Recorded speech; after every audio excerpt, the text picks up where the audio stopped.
ತನನನ ತನನನ ತಂದನ. ಓಹೋ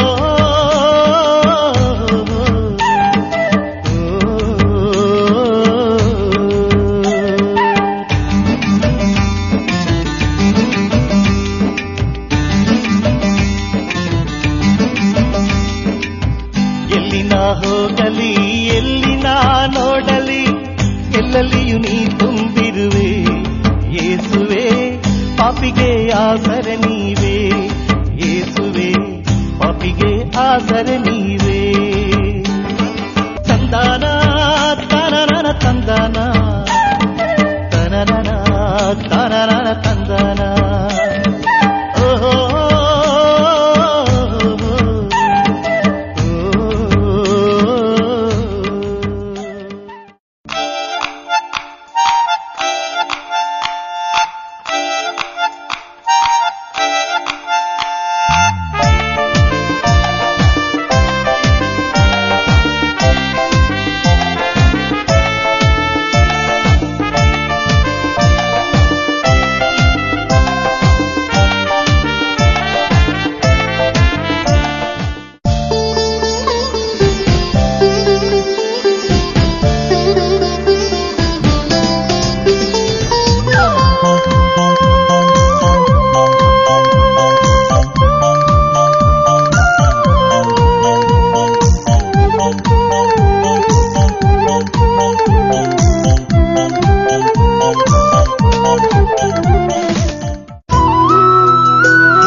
ನಾಳೆ ನಿಮ್ಮ ಮಧ್ಯೆ ಅದ್ಭುತಗಳನ್ನು ಮಾಡಲಿದ್ದಾರೆ. ಅದ್ಭುತಗಳನ್ನು ಮಾಡ್ಲಿಕ್ಕೆ ಹೋಗ್ತಾ ಇದ್ದಾರೆ. ಆದುದರಿಂದ ನಿಮ್ಮನ್ನೇ ಶುದ್ಧೀಕರಿಸಿಕೊಳ್ಳಿ. ಅದರ ಅರ್ಥ ಇವತ್ತೇ ನಿಮ್ಮನ್ನು ಶುದ್ಧ ಮಾಡಿಕೊಳ್ಳಿ. ಕ್ರಿಸ್ತ ಯೇಸುವನ್ನು ಅರ್ಥಕೊಳ್ಳುವುದು ಮಾತ್ರವಲ್ಲ, ಕ್ರಿಸ್ತ ಯೇಸುವಿನೊಂದಿಗೆ ಜೀವನ ಮಾಡುವುದು ಮಾತ್ರವಲ್ಲ, ಅವರ ಶುದ್ಧತ್ವದಲ್ಲಿ ನೀವು ಕೂಡ ಶುದ್ಧರಾಗಿರಿ.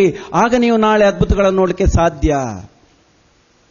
ಕ್ರೈಸ್ತ ಅಂದ ಕೂಡಲೇ ಯೇಸುವನ್ನು ನೋಡಿಕೊಂಡು ಯೇಸುವನ್ನು ಜೀವನ ಮಾಡುವುದು ಅಂತೇಳಿ ಎಲ್ಲ ಪ್ರಿಯರೇ, ಶುದ್ಧರಾಗಿ ಜೀವನ ಮಾಡಲಿಕ್ಕೆ, ಅಶುದ್ಧತ್ವವನ್ನು ಬಿಟ್ಟು ಶುದ್ಧತ್ವದಲ್ಲಿ ಜೀವನ ಮಾಡಿದಾಗ ದೇವರ ಅದ್ಭುತ ನೋಡಲಿಕ್ಕೆ ಸಾಧ್ಯ. ಇವತ್ತು ನಾವು ಪ್ರಾರ್ಥಿಸ್ತೇವೆ ಯೇಸುವಲ್ಲಿ. ಎಷ್ಟೋ ವರ್ಷದಿಂದ ನಮ್ಮ ಮಧ್ಯೆ ಬಂದು ಕೂತ್ಕೊಂಡ ಎಷ್ಟೋ ವ್ಯಕ್ತಿಗಳಿದ್ದಾರೆ, ಇನ್ನೂ ಕಾಯಿಲೆ ಗುಣ ಆಗಲಿಲ್ಲ, ಇನ್ನೂ ರೋಗ ಗುಣ ಆಗಲಿಲ್ಲ. ಫಾದರ್ ಅವರ ಮೇಲೆ ತಲೆಕೈ ಇಟ್ಟರು ಅಥವಾ ಅವರ ಮೇಲೆ ಕೂತ್ಕೊಂಡು ಪ್ರಾರ್ಥನೆ ಮಾಡಿದ್ರು ಗುಣ ಆಗಲಿಲ್ಲ. ಎಷ್ಟು ಮಂದಿ ಇದ್ದೀರಾ? ಇನ್ನು ನನಗೆ ರಿಟ್ರೀಟ್ಗೆ ಬಂದು ಇನ್ನೂ ನನಗೆ ವಿಮೋಚನೆ ಸಿಗಲಿಲ್ಲ ಅಂತ ಎಷ್ಟು ಮಂದಿ ಇದ್ದೀರಾ?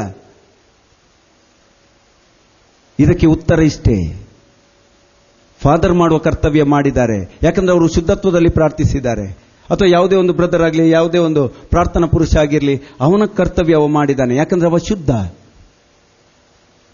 ಸಮಸ್ಯೆ ಆಗಿರುವುದು ಅವನು ಪ್ರಾರ್ಥಿಸುವುದರಿಂದ ಒಡಕಲ್ಲ, ನನಗೆ ಪ್ರಾರ್ಥನಾ ಶಕ್ತಿ ಲಭಿಸಲಿಲ್ಲ, ಯಾಕಂದ್ರೆ ನಾನು ಅಶುದ್ಧತ್ವದಲ್ಲಿದ್ದೇನೆ, ಆದ ಕಾರಣ ನನಗೆ ಸಿಗಲಿಲ್ಲ. ಆದ ಕಾರಣ ದೇವರು ಹೇಳ್ತಾ ಇದ್ದಾರೆ, ನಾಳೆ ನಿನ್ನ ಮಧ್ಯದಲ್ಲಿ ಹೆಚ್ಚು ಸಮಯ ಕೊಡ್ತಾ ಇಲ್ಲ, ನಾಳ್ದು ಅಂತ ಹೇಳ್ತಾ ಇಲ್ಲ, ಅದರ ನಾಳ್ದು ಅಂತ ಹೇಳ್ತಿಲ್ಲ, 1 ತಿಂಗಳ ನಂತರ ಅಂತ ಹೇಳಲಿಲ್ಲ,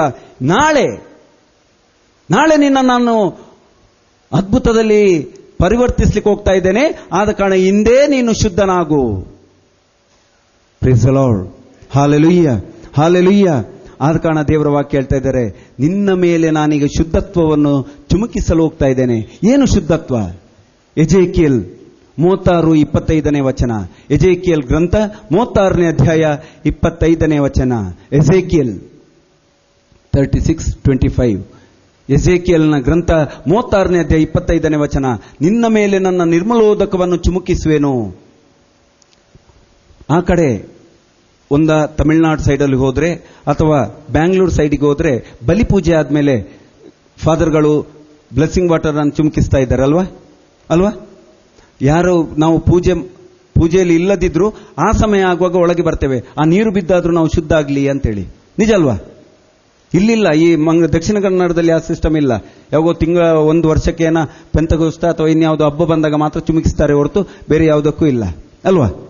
ಅಲ್ಲಿ ಎಲ್ಲ ಪ್ರತಿ ಬಲಿ ಪೂಜೆ ಆಗುವಾಗ ಚುಮುಕಿಸ್ತಾರೆ. ನಾನು ಎಷ್ಟೋ ಸತ್ಯ ಸಂಗತಿ ನೋಡಿದ್ದೇನೆ. ಅವರು ಹಾಗೆ ಚುಮುಕಿಸುವ ಹೊತ್ತಿಗೆ ಪೂಜೆಗೆ ಬರಲ್ಲ, ಪರಮಪ್ರಸಾದ ತಗೊಂಡು ಹೊರಗೋಗಿ ನಿಲ್ತಾರೆ. ಆ ಸಮಯ ಮಾತ್ರ ಬಂದಾಗ ಆ ನೀರು ಮಾತ್ರ ಬೀಳಲಿ ಅಂತ ಹೇಳ್ಬಿಟ್ಟು ಶುದ್ಧ ಆಗ್ತಾರ? ನಿರ್ಮಲೋದಕ ಅಂತ ಹೇಳಿದ್ರೆ ಏನು? ಕೇಳಿ ಏನ್ ಹೇಳ್ತಾ ಇದ್ದಾರೆ ಅಂತೇಳಿ. ಎಜೆಕಿಯೇಲ್ 36:25 ವಚನ. ನಾನು ನಿಮ್ಮ ಮೇಲೆ ನಿರ್ಮಲೋದಕವನ್ನು ಪ್ರೋಕ್ಷಿಸುವೆನು, ನೀವು ನಿರ್ಮಲರಾಗುವಿರಿ. Praise the lord. Hallelujah, hallelujah. ನಿರ್ಮಲೋದಕ ಅಂದ್ರೆ ಏನು? ದೇವರ ಸಜೀವ ವಾಣಿ ಆಯ್ತು ಪ್ರಿಯರೇ, ದೇವರ ಸಜೀವ ವಾಣಿ. ಈಗ ನಾವು ನಿಮ್ಮ ಮೇಲೆ ಪ್ರೋಕ್ಷಿಸುವಂತ ಆ ನಿರ್ಮಲೋದಕ ಆಗಿದೆ ದೇವರ ಸಜೀವ ವಾಣಿ, ಜೀವ ಇರುವಂತ ವಾಣಿ. ಅದು ಎಂಥದೇ ಕೀಲುಮಚ್ಚೆಗಳಿರಲಿ, ಎಂಥದೇ ರೀತಿಯ ಕೊಳೆ ಇರಲಿ, ಅಥವಾ ಯಾವುದೇ ರೀತಿಯ ಕಲೆಗಳಿರಲಿ, ಎಲ್ಲವನ್ನು ಈ ವಾಕ್ಯ ತೊಳೆದಾಗತ್ತೆ. ಅದ ಕಾರಣ ಜೆರೆಮಯನ ಗ್ರಂಥದಲ್ಲಿ ಹೇಳ್ತಾ ಇದೆ, ನಿನ್ನ ಮೇಲೆ ಆಗಿರುವಂತ ಕಲೆ ಯಾವುದೇ ಚೌಳಿಕಾಯಿಂದ ಹೊರಸಿದ್ರೂ ಹೋಗಲ್ಲ, ಯಾವುದೇ ಸಾಬೂನು ಹಾಕಿ ತಿಕ್ಕಿದ್ರೂ ಹೋಗಲ್ಲ. ಇದಕ್ಕೆ ಬೇಕಾಗಿದೆ ದೇವರ ಶುದ್ಧತ್ವದ ವಾಕ್ಯ. ನಿರ್ಮಲೋದಕ ಅಂತ ಹೇಳಿದ್ರೆ ತಿಳ್ಕೊಳ್ಳಿ, ನೀರಲ್ಲ, ದೇವರ ವಾಕ್ಯ. ನಿನ್ನ ಮೇಲೆ ನನ್ನ ವಾಕ್ಯವನ್ನು ನಾನು ಚುಮುಕಿಸ್ತೇನೆ. ಆ ವಾಕ್ಯವನ್ನು ನೀನು ಸ್ವೀಕರಿಸಿಕೊಂಡು ಜೀವನ ಮಾಡಲಿಕ್ಕೆ ತಯಾರಾದಾಗ, ಆ ವಾಕ್ಯದೊಂದಿಗೆ ವಿಶ್ವಾಸವಿಟ್ಟು ನೀನು ಜೀವನ ಮಾಡಲಿಕ್ಕೆ ತಯಾರಾದಾಗ ನೀನು ಶುದ್ಧನಾಗ್ತೀಯ. ದೇವರ ಜೀವಂತ ವಾಕ್ಯ, ಅವರ ಬಾಯಿಂದ ಬಂದಿರುವಂತಹ ಜೀವಂತ ವಾಕ್ಯವನ್ನು ನಾವು ಸ್ವೀಕರಿಸಿಕೊಂಡಾಗ ಮಾತ್ರ ಶುದ್ಧ ಆಗ್ಲಿಕ್ಕೆ ಸಾಧ್ಯ. ಹಾಗಾಗಬೇಕಾದ್ರೆ ನಾವು ಪ್ರತಿದಿನವೂ ದೇವರ ವಾಕ್ಯವನ್ನು ಮನನ ಮಾಡಿಕೊಳ್ಬೇಕು, ಓದಬೇಕು. ಮಾತ್ರವಲ್ಲ, ಓದಿದ್ದನ್ನು ಮನಸ್ಸಿಗೆ ತಗೊಂಡು ಆ ವಾಕ್ಯದ ಪರಿವರ್ತನೆಯಲ್ಲಿ ಜೀವನ ಮಾಡಲಿಕ್ಕೆ ತಯಾರಾಗಿರಬೇಕು. ಆಗ ಮಾತ್ರ ನಾನು ಶುದ್ಧನಾಗಲಿಕ್ಕೆ ಸಾಧ್ಯ. Praise the lord. Hallelujah, hallelujah. ಇವತ್ತು ನಾನು ನಿಮಗೆ ಹೇಳ್ತಾ ಇದ್ದರೆ, ಈ ಜೀವನದಲ್ಲಿ ನನ್ನನ್ನು ದೇವರು ಅಳವಡಿಸಿದ್ರು, ನಾನು ಅಳವಡಿಸಿಲ್ಲ. ಅಂದ್ರೆ ನನ್ನನ್ನು ಅದಕ್ಕೆ ದೇವರು ಕೊಂಡೋದ್ರು. ನನ್ನ ಚಂಚಲ ಮನಸ್ಸು, ನನ್ನ ಪಾಪಕರವಾದಂಥ ಜೀವನ ಅದಕ್ಕೆ ಹೋಗ್ಲಿಕ್ಕೆ ಸಾಧ್ಯ ಆಗಲಿಲ್ಲ. ಆದರೆ ದೇವರು ಅದನ್ನು ನೀಗಿಸಿದ್ರು. ಯಾಕಂದ್ರೆ ನಾನು ಮನಸ್ಸು ಮಾಡಿದೆ ಅಷ್ಟೇ. ನೋಡುವ ವಾ ಅನ್ನೋದೇ ನನಗೊಂದು ವರವಾಯಿತು. Praise the lord. Hallelujah, hallelujah. ಇವತ್ತು ನೀವು ನಿರ್ಮಲರಾಗಬೇಕು, ದೇವರ ಅದ್ಭುತದಲ್ಲಿ ನಾವು ಬೆಳಿಬೇಕು, ದೇವರ ಅದ್ಭುತವನ್ನು ನಾನು ಕಾಣಬೇಕು. ದೇವರೊಂದಿಗೆ ಜೀವನ ಮಾಡಿದಾಗ ಯಾವ ಸತ್ಕಾರ್ಯ ನಮಗೆ ಲಭಿಸುತ್ತೆ ಅನ್ನೋದನ್ನು ತಿಳ್ಕೊಳ್ಬೇಕಾದ್ರೆ ನೀವು ಮಾಡಬೇಕಾದ ಕರ್ತವ್ಯ, ನಿಮ್ಮನ್ನು ಇವತ್ತಿನಿಂದ ಶುದ್ಧ. 40 ದಿನ ಜೀವನ ಶುದ್ಧ ಅಲ್ಲ, ಅದು ಇನ್ನೂ ಅಶುದ್ಧನೇ. ಅದು ಯಾಕೆ ಮಾಡಿದ್ರೂ ಗೊತ್ತಿಲ್ಲ. Praise the lord, praise the lord. Hallelujah, hallelujah. ಆದ ಕಾರಣ ದೇವರ ವಾಕ್ಯ ಹೇಳ್ತಾ ಇದ್ದಾರೆ, ನೀನು ಒಂದು ಪಕ್ಷ ಶುದ್ಧ ಆಗ್ಲಿಕ್ಕೆ ಮನಸ್ಸು ಮಾಡಿಯೂ ನಿನ್ನಿಂದ ಆಗ್ಲಿಲ್ಲ ಆದ್ರೆ ನಾನಿದ್ದೆ ನಿನ್ನೊಂದಿಗೆ. ಅದಕ್ಕೂ ಬೇಡ, ಭಯಪಡುವುದು ಬೇಡ. ನಾನು ಹೇಗೆ ಶುದ್ಧ ಆಗ್ಲಿಕ್ಕೆ ಸಾಧ್ಯ? ನನಗೆ ಶುದ್ಧ ಆಗ್ಲಿಕ್ಕೆ ಮನಸ್ಸಿದೆ, ಆದ್ರೆ ಆಗ್ತಾ ಇಲ್ಲಲ್ಲ. ನೀನು ಮಾಡಬೇಕಾದದ್ದೊಂದೇ, ದೇವರಿಗೆ ನೀನು ಬಿಟ್ಟುಕೊಡೋದು. ಯಾವ ರೀತಿ? ವಿಶ್ವಾಸದಲ್ಲಿ. ದೇವ, ನಾನು ಶುದ್ಧ ಆಗ್ಲಿಕ್ಕೆ ಹೋಗ್ಬೇಕಾಗಿದೆ, ನನ್ನ ಜೀವಿತದಲ್ಲಿ ಶುದ್ಧತ್ವವು ನನ್ನಲ್ಲಿ ನೆಲೆಸಬೇಕಾಗಿದೆ, ನಾನು ನಿನ್ನ ನೋಡಬೇಕಾಗಿದೆ, ನಾನು ನಿನ್ನ ಜೀವಿತದಲ್ಲಿ ಒಂದಾಗಿ ಸೇರಿಕೊಂಡು ಜೀವನ ಮಾಡಬೇಕಾಗಿದೆ, ನಾನು ಮನಸ್ಸು ಮಾಡ್ತಾ ಇದ್ದೇನೆ, ನನಗೆ ಸಹಾಯ ನೀಡು ಅಂತ ಹೇಳಿದ್ರೆ ದೇವರ ವಾಕ್ಯ ಅಲ್ಲೂ ನಿನಗೆ ಸಹಾಯ ಕೊಡ್ಲಿಕ್ಕೆ ಸಾಧ್ಯ. ಲೂಕನು ಬರೆದ ಶುಭ ಸಂದೇಶ 1ನೇ ಅಧ್ಯಾಯ 37ನೇ ವಚನ. ಲೂಕನು ಬರೆದ ಶುಭ ಸಂದೇಶ 1ನೇ ಅಧ್ಯಾಯ 37ನೇ ವಚನ. ದೇವರಿಗೆ ಅಸಾಧ್ಯವಾದುದು ಯಾವುದೂ ಇಲ್ಲ. ನಿನ್ನ ಅಸಹಾಯಕತೆಯನ್ನು ದೇವರ ಮುಂದೆ ತೆರೆದಿಟ್ಟಾಗ, ನಿನ್ನ ಬಲಹೀನತೆಯನ್ನು ದೇವರ ಮುಂದೆ ತೆರೆದಿಟ್ಟಾಗ ಅಸಾಧ್ಯವಾದುದು ದೇವರಿಗೆ ಯಾವುದೂ ಇಲ್ಲ. ಎಷ್ಟೇ ದೊಡ್ಡ ಪಾಪಿಯಾಗಿರು, ಎಂತೆಂಥ ಕೊಲೆಕಡುಕರು ಧ್ಯಾನಕೂಟಕ್ಕೆ ಬಂದು ಪರಿವರ್ತನೆ ಹೊಂದಿದ್ದಾರೆ. ಯಾವ ಯಾವ ಪಾಪಕೃತ್ಯದಲ್ಲಿ ಜೀವನ ಮಾಡಿದವರು ಮನಸ್ಸು ಮಾಡಿ ದೇವರ ಮುಂದೆ ಬಂದು ನಿಂತಾಗ ಆ ವಾಕ್ಯ ಅವರನ್ನು ಪರಿವರ್ತನೆಗೊಳಿಸಿದೆ. ಆ ವಾಕ್ಯ ಇದಾಯಿತು. ಕೇಳಿ, ಲೂಕನು ಬರೆದ ಶುಭ ಸಂದೇಶ 1ನೇ ಅಧ್ಯಾಯ 37ನೇ ವಚನ. ದೇವರಿಗೆ ಅಸಾಧ್ಯವಾದುದು ಯಾವುದೂ ಇಲ್ಲ. ದೇವರಿಗೆ ಅಸಾಧ್ಯವಾದುದು ಯಾವುದೂ ಇಲ್ಲ. ದೇವರಿಗೆ ಅಸಾಧ್ಯ ಅಂತೇಳಿ ಯಾವುದೂ ಇಲ್ಲ ಪ್ರಿಯರೇ. ನಮಗೆ ಮಾತ್ರ ಅಸಾಧ್ಯ. ದೇವರ ಬಳಿಗೆ ಬರಲಿಕ್ಕೆ ನಮಗೆ ಬೇಡ. ದೇವರ ಬಳಿಗೆ ಬರಲಿಕ್ಕೆ ಕೆಲವೊಂದು ಕುಂಟುನೇವನ, ನನಗೆ ಸಮಯ ಇಲ್ಲ, ನನಗೆ ಗೊತ್ತಿಲ್ಲ. ನನ್ನೊಂದು ಆತ್ಮೀಯ ಸ್ನೇಹಿತರೊಬ್ಬರು ಧ್ಯಾನದಲ್ಲಿ ಇರುವವರು, ಅಲ್ಲಿರುವಾಗ ಆ ಧ್ಯಾನಕೂಟದಲ್ಲಿರುವಾಗಲೂ ನಾನು ಕರೀತಿದ್ದೆ, ಬರ್ತೇನೆ ಬ್ರದರ್, ಬರ್ತೇನೆ. ಈಗ ನನಗೆ ಸ್ವಲ್ಪ ಏನು ಗೊತ್ತಿಲ್ಲ, ಈಗ ನನಗೆ ಸಮಯ ಇಲ್ಲ, ಹಾಗೆ ಹೇಳ್ತಿದ್ರು. ತುಂಬಾ ಸಮಯಗಳನ್ನು ದೇವರು ಕೊಟ್ಟರು, ಉಪಯೋಗಿಸಿಲ್ಲ. ಇವತ್ತು ಪ್ಯಾರಲೈಸ್ ಆಗಿ ಒಂದು ಹೆಜ್ಜೆ ಇಡ್ಲಿಕ್ಕಾಗದಂತ ಅವಸ್ಥೆಯಲ್ಲಿ ಹಾಸಿಗೆ ಮೇಲೆ ಮಲಗಿದ್ದಾರೆ.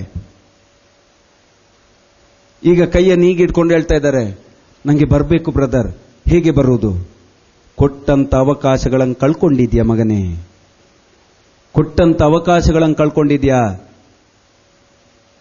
ಬಂದ ಅವಕಾಶ ಮತ್ತೆ ಸಿಗದು. ಒಂದು ಸರ್ತಿ ಒಬ್ಬ ಕ್ರಿಸ್ತನ ಪರಮ ಭಕ್ತ, ದೇವರಲ್ಲಿ ವಿಶ್ವಾಸ ಇಟ್ಕೊಂಡು ಜೀವನ ಮಾಡುವವ, ಅವನ ಮನೆ ಒಂದು ದಿನ ಪ್ರವಾಹಕ್ಕೆ ಸಿಕ್ಕಿ ಮುಳುಗಲಿಕ್ಕೆ ಶುರುವಾಯಿತು. ಎಲ್ಲವೂ ಕೊಚ್ಚಿಕೊಂಡು ಹೋಗುವಾಗ ಇವ ಮನೆಯ ಮಾಡಿನ ಮೇಲೆ, ಚಾವಣಿ ಮೇಲೆ ನಿಂತ್ಕೊಂಡು ಕೂಗ್ತಾ ಇದ್ದಾನೆ, ಯೇಸುವೆ ಸರ್ವಶಕ್ತರೇ, ಎಲ್ಲದಕ್ಕೂ ನೀವು ರಕ್ಷಿಸುತ್ತಾರೆ, ಎಲ್ಲದಕ್ಕೂ ನೀವು ರಕ್ಷಿಸುವವರಾಗಿದ್ದೀರಾ. ನಿಮ್ಮನ್ನು ಕೂಗಿ ಕರೆದಾಗ ನೀವು ಆಪತ್ ಬಾಂಧವರಾಗಿ ರಕ್ಷಿಸಿದ್ದೀಯಾ.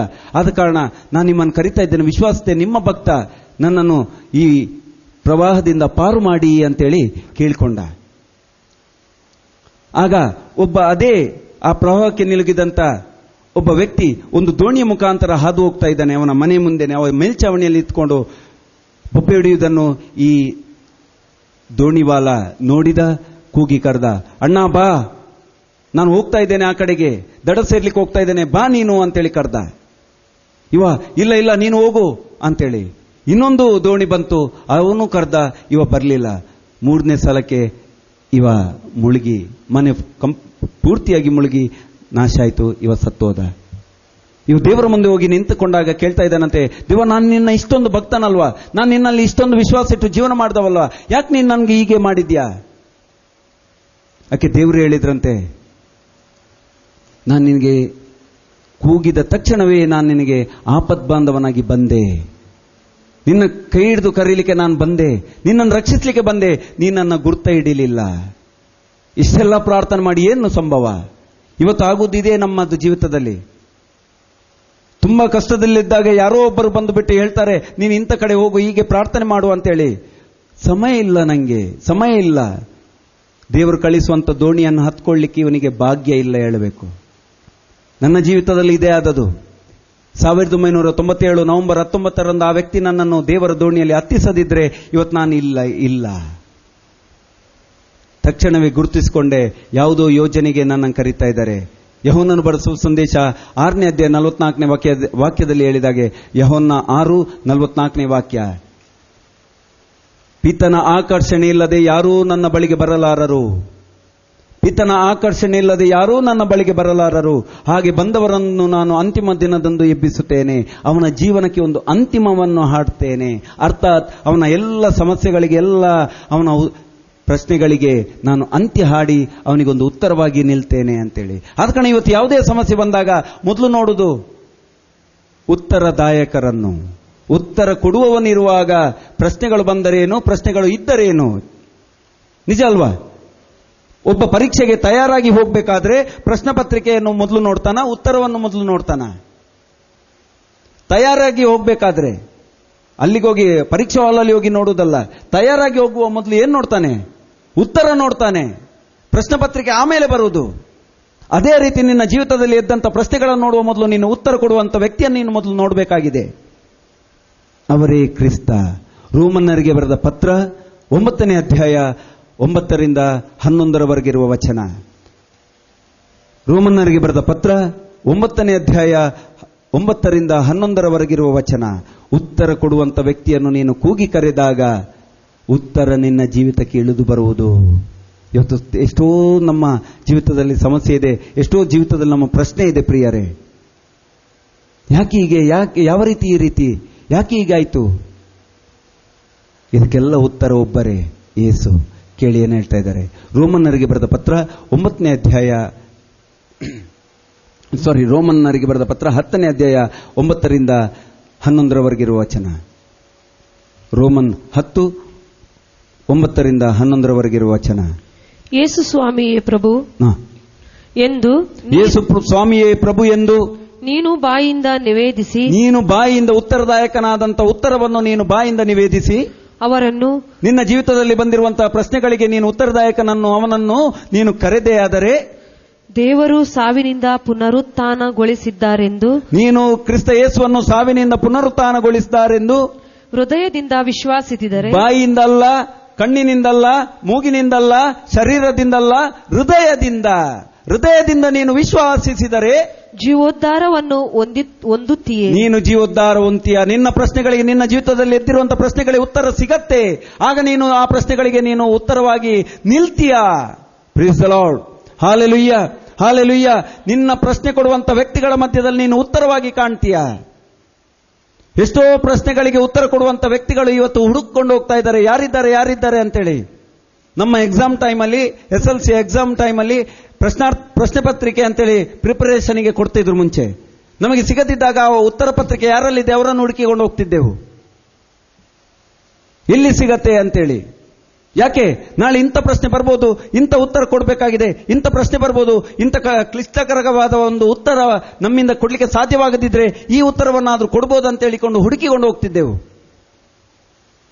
ಇವತ್ತು ಹುಡುಕಿಕೊಂಡು ಹೋಗ್ಬೇಕಂತೇಳಿ ಇಲ್ಲ, ಕರೆದ್ರೆ ಸಾಕು ಉತ್ತರ ನಮ್ಮ ಮುಂದೆ ಬಂದು ನಿಲ್ಲತ್ತೆ. Praise the lord. Hallelujah, hallelujah, hallelujah. ಆದ ಕಾರಣ ದೇವರ ವಾಕ್ಯ ಹೇಳ್ತಾ ಇದೆ, ನಿನ್ನ ಜೀವಿತದಲ್ಲಿ ಇದ್ದಿರುವಂತಹ ಪ್ರಶ್ನೆಗಳಿಗೆ ನೀನು ಮೊದಲು ಮಾಡಬೇಕಾದಿದೆ ದೈವರಾಜ್ಯವನ್ನು ಹುಡುಕು. ದೈವರಾಜ್ಯ ಯಾರಲ್ಲಿದೆ ಅನ್ನೋದನ್ನು ನೀವು ಹುಡುಕಬೇಕಾಗಿದೆ. ಮತ್ತಾಯನ ಬರೆದ ಶುಭ ಸಂದೇಶ 6ನೇ ಅಧ್ಯಾಯ 33ನೇ ವಚನ. ಮತ್ತಾಯನ ಬರೆದ ಶುಭ ಸಂದೇಶ 6ನೇ ಅಧ್ಯಾಯ 33ನೇ ವಚನದಲ್ಲಿ ಹೇಳ್ತಾ ಇದ್ದಾರೆ, ನೀನು ಪ್ರಶ್ನೆ ಬಂದಾಗ, ನಿನ್ನ ಜೀವಿತದಲ್ಲಿ ಪ್ರಶ್ನೆಗಳಿದ್ದಾಗ, ನಿನ್ನ ಜೀವಿತದಲ್ಲಿ ಸಮಸ್ಯೆಗಳಿದ್ದಾಗ ನೀನು ನೋಡಬೇಕಾದದು ದೈವರಾಜ್ಯ, ದೇವರ ರಾಜ್ಯವನ್ನು ಹುಡುಕು. ಕ್ರಿಸ್ತ ಯೇಸು ಇರುವಂತ ರಾಜ್ಯ, ಕ್ರಿಸ್ತ ಯೇಸು ವಹಿಸಿಕೊಂಡಿರುವಂತ ರಾಜ್ಯ, ಕ್ರಿಸ್ತ ಯೇಸು ಆಸೀನನಾಗಿರುವಂತ ರಾಜ್ಯ. ಆ ರಾಜ್ಯದಲ್ಲಿ ಪ್ರಶ್ನೆಗಳಿಲ್ಲ, ಸಮಸ್ಯೆಗಳಿಲ್ಲ, ದುಃಖ ಇಲ್ಲ, ಭಾರ ಇಲ್ಲ, ವೇದನೆ ಇಲ್ಲ, ಯಾವುದೇ ರೀತಿಯ ತೊಂದರೆಗಳಿಲ್ಲ, ಯಾವ ರೀತಿಯ ತಾಪತ್ರಗಳಿಲ್ಲ, ಯಾವ ರೀತಿಯ ನಿನ್ನ ಪರದೂರುಗಳಿಲ್ಲ. ಅಂತ ಒಂದು ರಾಜ್ಯದಲ್ಲಿ ಅವರಿದ್ದಾರೆ. ಅವರನ್ನು ನೀನು ಆ ರಾಜ್ಯವನ್ನು ಹುಡುಕು ಅಂತೇಳಿ ಹೇಳ್ತಾ ಇದ್ದಾರೆ. ಯೋಹನನು ಬರೆಸುವ ಸಂದೇಶ 6ನೇ ಅಧ್ಯಾಯ 33ನೇ ವಚನ. ಮತ್ತಾಯನ ಬರೆಸುವ ಸಂದೇಶ ಮತ್ತಾಯ 6:33. ನೀವಾದರೂ ಮೊದಲು ದೇವರ ಸಾಮ್ರಾಜ್ಯಕ್ಕಾಗಿ ಅವರ ಸತ್ಸಂಬಂಧಕ್ಕಾಗಿ ತವಕಪಡಿ. ಇದರೊಂದಿಗೆ ಅವೆಲ್ಲವೂ ನಿಮಗೆ, ನೀನು ಕೇಳುವಂತ ಎಲ್ಲವೂ ನಿಮಗೆ ನೀಡಲಾಗುವುದು. Praise the lord. Hallelujah, hallelujah. ಆದ ಕಾರಣ ಇಲ್ಲಿ ಬಂದು ಕೂತ್ಕೊಂಡು ಧ್ಯಾನದಲ್ಲಿ ನಂಗೆ ಸೌಖ್ಯ ಕೊಡು, ನಂಗೆ ಶಾಂತಿ ಕೊಡು, ನಂಗೆ ಅದು ಕೊಡು, ನಂಗೆ ಇದು ಕೊಡು, ಅದು ವ್ಯರ್ಥ ಅದಲ್ಲ. ಇಲ್ಲಿ ಬಂದು ಕೂತ್ಕೊಂಡಾಗ ಮೊದಲು ನೋಡಬೇಕಾಗಿದೆ ದೈವರಾಜ್ಯವನ್ನು ಕುರಿತು. ನಾನು ಶುದ್ಧ ಆಗುವುದು ಹೇಗೆ, ಆ ಶುದ್ಧತ್ವದಲ್ಲಿ ಜೀವಿಸಿದಾಗ ಯಾರನ್ನು ನೋಡಬೇಕಾಗಿದೆ, ಅದನ್ನೆಲ್ಲ ನಾವು ನೋಡಬೇಕಾಗಿದೆ. ಫಾದರ್ ಜೆರಿಯ ನೋಡ್ಕೋದಲ್ಲ, ಅಥವಾ ಇನ್ಯಾವುದೋ ಬ್ರದರ್ಗಳನ್ನ, ಇನ್ಯಾವುದೋ ಸಿಸ್ಟರ್ಗಳನ್ನ, ಅಥವಾ ಇನ್ಯಾವರು ನನ್ನ ಚಿಕ್ಕಮ್ಮ, ದೊಡ್ಡಮ್ಮ, ಅಪ್ಪ, ಅಮ್ಮ ಅವರನ್ನು ಹುಡುಕೋದಲ್ಲ. ನಿಮ್ಮ ಮಕ್ಕಳನ್ನು ತಂದು ಬಿಡಿ ದೇವರ ಮುಂದೆ ಹುಡುಕ್ಲಿಕ್ಕೆ ಹೋಗಬೇಡಿ. ಒಂದು ಬದಿಯಲ್ಲಿ ಕೂತೊಳಿಸಿ ದೇವರ ವಾಕ್ಯ ಕೇಳಲಿಕ್ಕೆ ಬಿಡಿ. 24 ಗಂಟೆ ನಿಮ್ಮ ಜ್ಞಾನ ಆ ಮಕ್ಕಳ ಮೇಲೆ ಇಡಬೇಡಿ. ಮನೆಯಲ್ಲಿ ಬಿಟ್ಟು ಬಂದಿದ್ದೀರಾ, ನಿಮ್ಮ ಮಕ್ಕಳನ್ನು ಬಿಟ್ಟು ಬಿಡಿ. ಎಷ್ಟೋ ಮಂದಿ ಇವತ್ತು ಬರಬೇಕಾದವರು ಬರಲಿಲ್ಲ. ಯಾಕೆ ಬರಲಿಲ್ಲ? ಮಕ್ಕಳಿಗೆ ಪರೀಕ್ಷೆ, ಆ ಭಯದಲ್ಲಿ ಅವರು ಇದ್ದಾರೆ ಇವತ್ತು. 24 ಗಂಟೆ ಜೇಸು ಮುಜೆ ಬಳಕ ರಾಕ್, ಮುಜೆ ಸಂಬಾಳ್ ಹಾಗೆಲ್ಲ ಹೇಳಿಕೊಂಡು ಇವತ್ತು ಎಷ್ಟೋ ಪಾಪ ನೀರು ಕುಡಿತಾ ಇದ್ದಾರೆ. ಮನೆಯಲ್ಲಿ ಎಷ್ಟು ನೀರು ಖಾಲಿ ಆಗ್ತಿದೆಯಾ ಗೊತ್ತಿಲ್ಲ. ನೀರಿನ ಅಭಾವ ಬೇರೆ ಇದೆ. ಅದೇ ಇಲ್ಲಿ ಬರ್ತಿದ್ರೆ ಜೀವಜಲ ಸಿಕ್ತಿತ್ತು ಅವರಿಗೆ. ಆ ಮಕ್ಕಳ ಪ್ರಶ್ನೆಯೇ ಇಲ್ಲ ಇತ್ತು. ಆ ಮಕ್ಕಳಲ್ಲಿ ಪ್ರಶ್ನೆ ಬರೆಯುವಾಗ, ಉತ್ತರ ಬರೆಯುವಾಗ ಅದಕ್ಕೆ ಉತ್ತರವಾಗಿ ಯೇಸು ನಿಲ್ತಿದ್ರು. ನಾವು ಮಾಡುವುದಿದೇ ತಪ್ಪು. ಫಾದರ್ ಅನೌನ್ಸ್ಮೆಂಟ್ ಈ ಸರ್ತಿ ಮಾಡಿದಾರ ಗೊತ್ತಿಲ್ಲ ನಂಗೆ. ಪರೀಕ್ಷೆ ಬಂದಿದೆ, ನಿಮ್ಮ ಮಕ್ಕಳನ್ನು ಕರ್ಕೊಂಡು ಬನ್ನಿ ಅಂತೇಳಿ ಮಾಡಿದಾರ? ಎಲ್ಲ ಮಕ್ಕಳನ್ನು ಕರ್ಕೊಂಡು ಬಂದಿದ್ರ? ಅಲ್ಲ, ಕೆಲವರು ಬಂದಿದ್ದಾರಲ್ವಾ? ಅಂತವ್ರು ಯಾರಾದ್ರೂ ಇದ್ದೀರಾ ಕರ್ಕೊಂಡು ಬಂದವರು? 1-2 ಮಂದಿ ಮಾತ್ರ. ಮೊನ್ನೆ ಎಷ್ಟು 200 ಮೇಲೆ ಇರ್ಬೋದು ಜನ. ಇವತ್ತಿಲ್ಲ ಅವರು. ಆಯ್ತಲ್ಲ, ನಮ್ಮ ಕೆಲಸ ಮುಗೀತು, ಇನ್ನೂ ಹೋಗುವ ಅಂತೇಳಿ. Praise the lord. Hallelujah, hallelujah. ಅದಕ್ಕೆ ಯೇಸು ಹೇಳಿದ್ದು, ಇಸ್ರೇಲ್ ಜನಾಂಗವೇ ನೀನು ಏನು, ನಾನು ಹೇಳೋದಿಲ್ಲ, ಬೈಬಲಲ್ಲಿದೆ. Praise the lord. Hallelujah, hallelujah. ಆದ ಕಾರಣ ದೇವರ ವಾಕ್ಯ ಹೇಳ್ತಾ ಇದೆ, ನಿನ್ನ ಜೀವಿತದಲ್ಲಿ ದೈವ ರಾಜ್ಯಕ್ಕಾಗಿ ನೀನು ದುಡಿಬೇಕು, ದೈವ ರಾಜ್ಯವನ್ನು ನೀನು ಹುಡುಕಬೇಕಾಗಿದೆ. ಆಗ ನಿನಗೆ ಉಳಿದಿದ್ದೆಲ್ಲವೂ ಸಿಗತ್ತೆ ಅಂತೇಳಿ ಸರಿಯಾಗಿ ತಿಳ್ಕೊಳ್ಳಿ. ಪ್ರೇಷಿತರ ಕಾರ್ಯಕಲಾಪ 2ನೇ ಅಧ್ಯಾಯ 11ನೇ ವಚನ. ಯಯೂದ್ಯ ಧರ್ಮಾವಲಂಬಿಗಳು ಆದ ಅನ್ಯರು ಕ್ರೇಟ್ ಮತ್ತು ಅರೇಬಿಯಾದವರು, ಬೇರೆ ಬೇರೆ ದೇಶದವರನ್ನು ಇಲ್ಲಿ ಗುರುತಿಸ್ತಾ ಇದ್ದಾರೆ. ಇಲ್ಲಿದ್ದಾರೆ. ದೇವರ ಮಹತ್ ಕಾರ್ಯಗಳನ್ನು ಕುರಿತು ಇವರು ಮಾತನಾಡುತ್ತಿರುವುದನ್ನು ನಾವೆಲ್ಲರೂ ನಮ್ಮ ನಮ್ಮ ಭಾಷೆಗಳಲ್ಲೇ ಕೇಳುತ್ತಿದ್ದೇವಲ್ಲ. Praise the lord. Hallelujah, hallelujah. ನೀವು ಮಾತ್ರ ಅನುಭವಿಸಿದ್ರೆ ಸಾಲದು, ಎಲ್ಲರಿಗೂ ನೀವು ಹಂಚಬೇಕು ಅಂತೇಳಿ.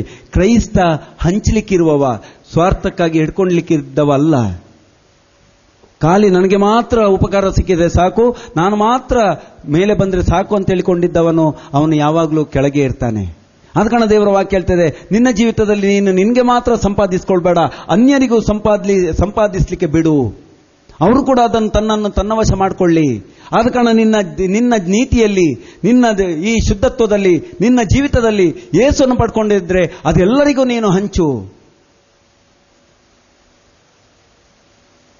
ನಾವೇನ್ ಮಾಡ್ತಾ ಇದ್ದೇವೆ? ಅವ್ರಿಗೆ ಹೇಳುವುದೇ ಬೇಡ, ನಾಳೆ ಪೆಂಟಕೋಸ್ಟ್ ಸಭೆ ಅಂತೆ, ಅಲ್ಲಿಗೆ ಹೋಗುವ, ಇವರಿಗೆ ಹೇಳೋದು ಬೇಡ, ಅಲ್ಲಿ ರಿಟ್ರೀಟ್ ಅಲ್ಲಿ ಆಗಿ ಬಂದ ಮೇಲೆ ಮತ್ತೆ ಹೇಳೋದು, ಅಲ್ಲಿ ಎಂತ ಅದ್ಭುತ ಆಯ್ತು ನಿಂಗೆ ಗೊತ್ತಾ ಅಂತೇಳಿ. ಅವ್ರು ಅಯ್ಯೋ ನೀವು ಹೇಳ್ತಿದ್ರೆ ನಾನು ಬರ್ತಿದ್ದೆಲ್ಲ, ನನಗೆ ಸಮಯ ಇಲ್ಲ ಇತ್ತು ರೀ ಹೇಳಲಿಕ್ಕೆ. ಇದನ್ನು ಯಾಕೆ ಹೇಳ್ತಾ ಇದ್ದಾರೆ ಅಂದ್ರೆ, ನಿನ್ನ ಪ್ರಾರ್ಥಿಸುವಂತ ಈ ಜೀವಿತದಲ್ಲಿ, ನಿನ್ನ ಮನಸ್ಸಿನಲ್ಲಾಗ್ಲಿ ನಿನ್ನ ಜೀವಿತದಲ್ಲಾಗ್ಲಿ ಭೇದ ಭಾವವನ್ನು ನೀನು ಮಾಡಬೇಡ. ದೇವರು ಭೇದ ಭಾವವನ್ನು ನೋಡಲಿಲ್ಲ, ಮಾಡಲೂ ಇಲ್ಲ. ಆದ ಕಾರಣ ನಿನ್ನ ಜೀವಿತದಲ್ಲಿ ಪ್ರಾರ್ಥಿಸುವಾಗ ಏಕ ಮನಸ್ಸಿನಿಂದ, ಅದೆಲ್ವ ಯೇಸು ಹೇಳಿದು ಮತ್ತಾಯನ ಬರೆದ ಸುಸಂದೇಶ 18:19 ವಾಕ್ಯದಲ್ಲಿ, 18ನೇ ಅಧ್ಯಾಯ 19-20ನೇ ವಾಕ್ಯದಲ್ಲಿ ಹೇಳ್ತಾ ಇದ್ದಾರೆ, ಎಲ್ಲಿ ನನ್ನ ನಾಮದಲ್ಲಿ 2-3 ಸೇರಿ ಪ್ರಾರ್ಥಿಸ್ತೀರೋ ಅವರ ಮಧ್ಯೆ ನಾನಿದ್ದೇನೆ. ಎಲ್ಲಿ ನನ್ನ ನಾಮದಲ್ಲಿ 2-3 ಸೇರಿಕೊಂಡು ಪ್ರಾರ್ಥಿಸ್ತೀರೋ. ಮಾತ್ರವಲ್ಲ, ಮುಂದುವರಿಸಿಕೊಂಡು 19ನೇ ವಾಕ್ಯ ಹೇಳ್ತಾ ಇದ್ದಾರೆ, ಏಕ ಮನಸ್ಸಿನಿಂದ. ಅಲ್ಲಿ ಜಾತಿ, ಮತ, ಧರ್ಮ, ಪ್ರಾಂತ್ಯ ಯಾವುದು ಬರುವುದಿಲ್ಲ. ಏಕ ಮನಸ್ಸಿನಿಂದ, ಒಂದೇ ಮನಸ್ಸಿನಿಂದ ನೀನು ಎಲ್ಲಿ ಕೂತ್ಕೊಂಡು ಪ್ರಾರ್ಥಿಸ್ತೀಯಾ ಅಲ್ಲಿ ನಾನಿದ್ದೇನೆ. ಯೋಹನನ ಬರೆದ ಸಂದೇಶ 8ನೇ ಅಧ್ಯಾಯ 12ನೇ ವಾಕ್ಯ. ಯಾರೆಲ್ಲ ಏಕ ಮನಸ್ಸಿನಿಂದ ಪ್ರಾರ್ಥಿಸ್ತಾರ ಅವರು ತನ್ನ ಜೀವಿತದಲ್ಲಿ ಬೆಳಕನ್ನು ಕಾಣಲಿಕ್ಕೆ ಸಾಧ್ಯ. ಯೋಹನನ ಬರೆದ ಸಂದೇಶ 8ನೇ ಅಧ್ಯಾಯ 12ನೇ ವಚನ. ಯೋಹನನ ಬರೆದ ಸಂದೇಶ 8ನೇ ಅಧ್ಯಾಯ 12ನೇ ವಾಕ್ಯದಲ್ಲಿ ಹೇಳ್ತಾ ಇದ್ದಾರೆ, ಯಾರೆಲ್ಲ ಏಕ ಮನಸ್ಸಿನಿಂದ ಇದ್ದುಕೊಂಡು ಪ್ರಾರ್ಥಿಸ್ತಾರ, ಅಶುದ್ಧವನ್ನು ಬಿಟ್ಟು ಶುದ್ಧತ್ವದಲ್ಲಿ ಇದ್ದುಕೊಂಡು ಯೇಸುವಿನ ರಾಜ್ಯಕ್ಕಾಗಿ ಹುಡುಕುತ್ತಾ ಯೇಸುವಿನ ರಾಜ್ಯದಲ್ಲಿ ಜೀವನ ಮಾಡ್ತಿರುವಾಗ ಅವನಿಗೆ ನಾನು ವರದಾನವಾಗಿ ನಿಲ್ತೇನೆ. ಯಾವ ವರ? ಇಡೀ ಜಗತ್ತನ್ನು ಪ್ರಕಾಶಿಸುವಂತ ವರ. ದೇಶ ವಿದೇಶಗಳಲ್ಲಿ ಮಾತ್ರವಲ್ಲ, ಇಡೀ ಜಗತ್ತಿನಲ್ಲೂ ಅವನು ಜಗಜ್ಯೋತಿ ಆಗ್ತಾನೆ. ಯಾಕಂದ್ರೆ ನಾನು ಪ್ರಾರ್ಥಿಸುವಂತ ದೇವರು ಜಗಜ್ಯೋತಿ. ನಾನೀಗಷ್ಟೇ ಹೇಳಿದೆ, ಅವರು ಭೇದ ಮಾಡುವವರಲ್ಲ. ಆದ ಕಾರಣ ಅವರು ತನ್ನ ಜ್ಯೋತಿಯನ್ನು ತನ್ನ ಮಕ್ಕಳಿಗೂ ಕೊಡುತ್ತಾರೆ, ಅವರು ಜಗಜ್ಯೋತಿ ಆಗ್ತಾರೆ. ಫಾದರ್ ಇವತ್ತು ಕೇವಲ ಚರ್ಚ್ ಫಾದರ್ ಆಗ್ತಿದ್ರೆ ಇಲ್ಲೇ ಎಲ್ಲೋ ರೌಂಡ್ ಹೊಡಿತಿದ್ರು ಅಲ್ವಾ? ಆ ಚರ್ಚಿಂದ ಈ ಚರ್ಚಿಗೆ, ಈ ಚಿಂತ ಆ ಚರ್ಚಿಂದ ಈ ಚರ್ಚಿಗೆ ಹೀಗೆ ಕುಣಿತಿದ್ರು. ಯಾವಾಗ ಯೇಸುವನ್ನು ಅರ್ಥಕೊಂಡ್ರ, ತನ್ನ ಜೀವಿತದಲ್ಲಿ ತನ್ನ ದೇವರ ರಾಜ್ಯವನ್ನು ಆಸ್ವಾದಿಸಿಕೊಂಡು ಆ ದೇವರ ರಾಜ್ಯದಲ್ಲಿ ಬೆಳೀಲಿಕ್ಕೆ ಶುರು ಮಾಡಿದ್ರ, ದೇವರವರನ್ನು ಜಗಜ್ಯೋತಿಯಾಗಿ ಇಡೀ ಜಗತ್ತಿಗೆ ಅವರನ್ನು ಕಳಿಸ್ತಾ ಇದ್ರು.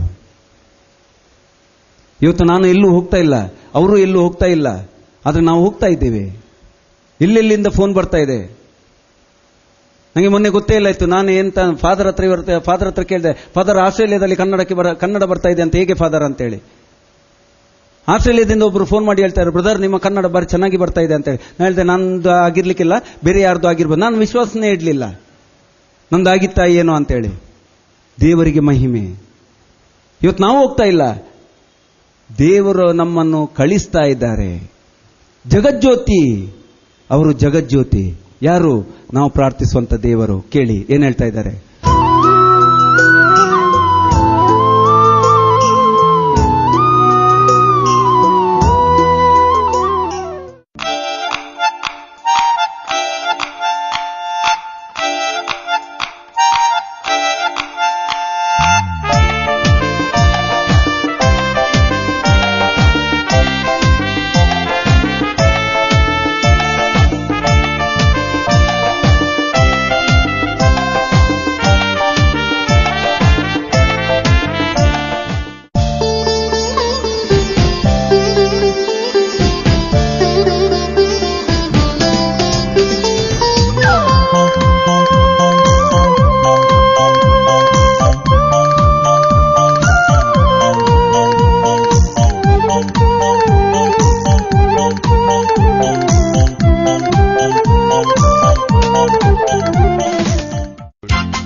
ಯೇಸು ನುಡಿದರು, ದುಡಿದು ಭಾರ ಹೊತ್ತು ಬಳಲಿ ಬೆಂಡಾಗಿರುವ ಸರ್ವ ಜನರೇ, ನೀವೆಲ್ಲರೂ ನನ್ನ ಬಳಿಗೆ ಬನ್ನಿರಿ, ನಾನು ನಿಮಗೆ ವಿಶ್ರಾಂತಿ ಕೊಡುತ್ತೇನೆ. ಹೌದು ಪ್ರಿಯ ಜನರೇ, ಯೇಸು ಬಳಿಗೆ ಬನ್ನಿ, ಕೂಡಿ ಪ್ರಾರ್ಥಿಸೋಣ. ಪ್ರತಿ ಶುಕ್ರವಾರ ಬೆಳಿಗ್ಗೆ 10 ರಿಂದ ಮಧ್ಯಾಹ್ನ 1 ಗಂಟೆಯವರೆಗೆ ಕಾರ್ನಾಡ್ ಬಳಿ ಇರುವ ನಮ್ಮ ಟ್ರಿನಿಟಿ ಮನೆಯಲ್ಲಿ ಮಧ್ಯಸ್ಥಿಕೆ ಪ್ರಾರ್ಥನೆ ನಡೆಯುತ್ತದೆ. ನೀವು ಕೂಡ ನಮ್ಮೊಡನೆ ಸೇರಿ ಪ್ರಾರ್ಥಿಸಲು ಬನ್ನಿರಿ. ನಿಮ್ಮ ಎಲ್ಲ ಕೋರಿಕೆಗಳನ್ನು ಯೇಸುವಿನ ಸಾನ್ನಿಧ್ಯದಲ್ಲಿ ಸಮರ್ಪಿಸುತ್ತಾ ನಾವು ವಿಶ್ವಾಸದಿಂದ ಪ್ರಾರ್ಥಿಸುತ್ತೇವೆ. ಮರೆಯಬೇಡಿ, ಪ್ರತಿ ಶುಕ್ರವಾರ ಬೆಳಿಗ್ಗೆ 10 ರಿಂದ ಮಧ್ಯಾಹ್ನ 1 ಗಂಟೆಯವರೆಗೆ. ಸ್ಥಳ ಟ್ರಿನಿಟಿ ಮನೆ, ಕಾರ್ನಾಡ್, ಮುಲ್ಕಿ.